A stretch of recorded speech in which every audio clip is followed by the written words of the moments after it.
여러분은 육아를 하면서 무엇에 가장 집착하시나요?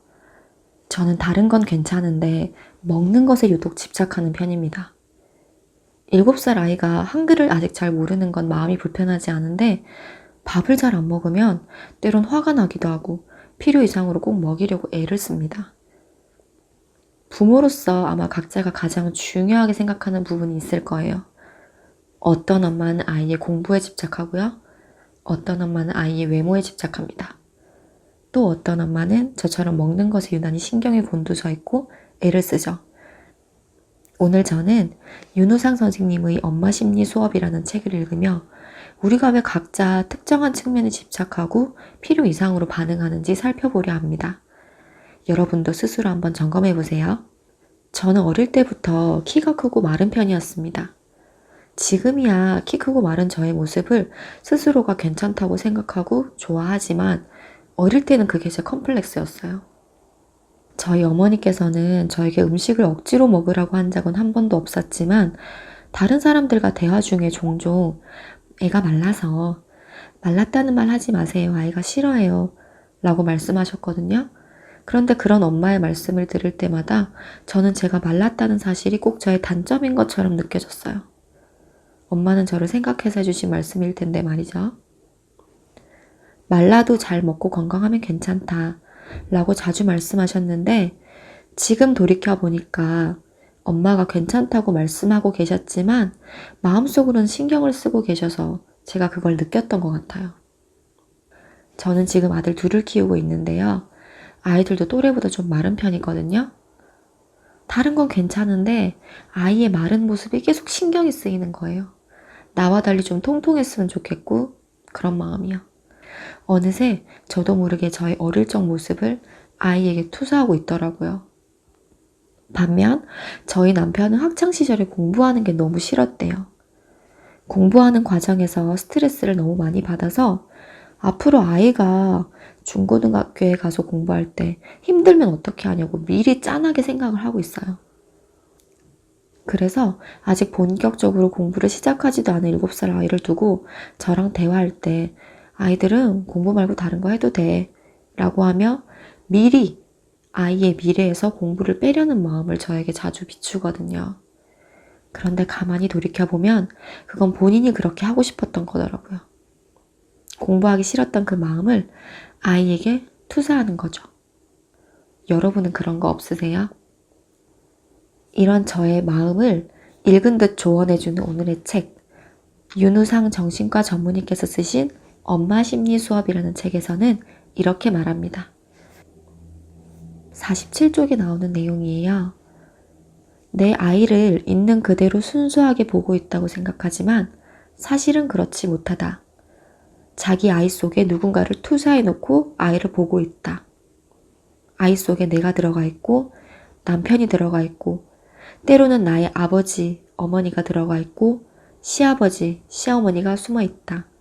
이게 엄마의 색안경, 엄마의 투사다. 아이는 그냥 아이일 뿐인데 엄마는 아이 속에 들어있는 소심한 누구, 게으른 누구, 불안한 누구, 이기적인 누구를 보고 있다. 그러면서 자기가 그러고 있다는 걸 모른다.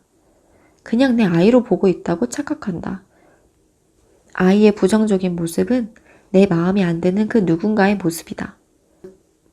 대부분은 조금만 성찰하면 알아차릴 수 있다.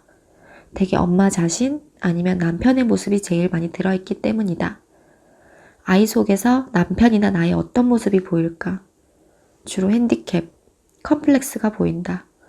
키가 작다, 체격이 작다 하는 신체적인 면에서부터 소심하다, 게으르다 하는 성격적인 면까지 컴플렉스는 다양하다.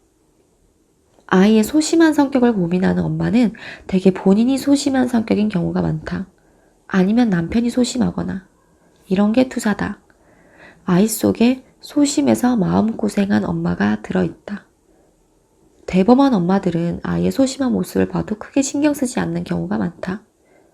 때 되면 좋아지려니 한다. 내 아이를 찬찬히 바라보자. 내 아이 속에 누가 들어있을까? 내 아이 속에 누군가를 집어넣고 못마땅해 하고 미워하고 걱정하고 있지는 않나. 소심할 것 같은 아이, 키가 안 클 것 같은 아이, 공부 못할 것 같은 아이, 내 아이가 불량품으로 보이는가? 그러면 고쳐야 한다. 아이가 아니라 엄마를 고쳐야 한다. 아이가 고장난 게 아니고 엄마의 눈이, 엄마의 마음이, 엄마의 생각이 고장났다.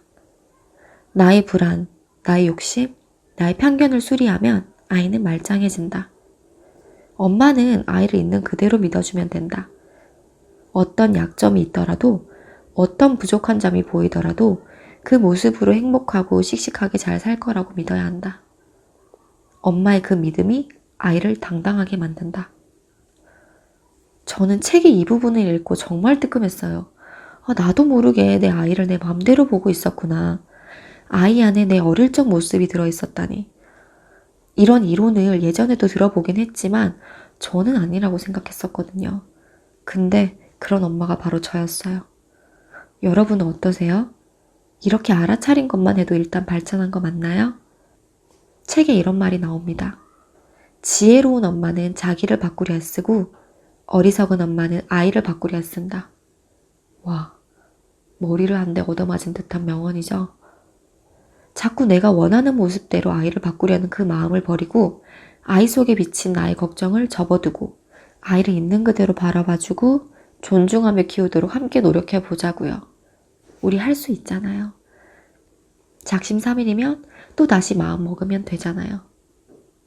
오늘 여러분과 함께 내 아이에 대해서 유난히 신경 쓰이는 부분의 진짜 이유에 대해 이야기를 나눠봤습니다. 오늘 영상 도움되셨나요? 그렇다면 다음 영상도 기대해주세요. 아이 2명을 키우면서 실전 경험에서 우러나온 육아 팁과 아이들 키우며 생기는 고민들에 대한 정리를 함께 찾아갈 수 있는 영상으로 다시 돌아오겠습니다. 그럼 오늘도 행복한 육아하세요. 감사합니다.